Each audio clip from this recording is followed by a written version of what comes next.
रविपुत्रं यमाग्रजं छायामार्ताण्डसम्भूतं तं नमामि शनैश्चरम् आञ्जनसमाभासं रविपुत्रं यमाग्रजं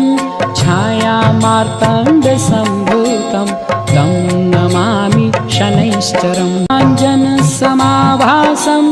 रविपुत्रं यमाग्रजं छायामार्ताण्डसम्भूतं तं नमामि शनैश्चरम् आञ्जनसमाभासं रविपुत्रं यमाग्रजं छायामार्ताण्डसम्भूतं तं नमामि शनैश्चरम् आञ्जनसमाभासं रविपुत्रं यमाग्रजं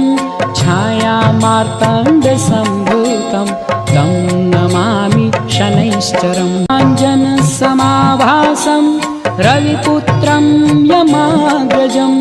छायामार्ताण्डसम्भूतं तं नमामि शनैश्चरम् आञ्जनसमाभासं रविपुत्रं यमाग्रजं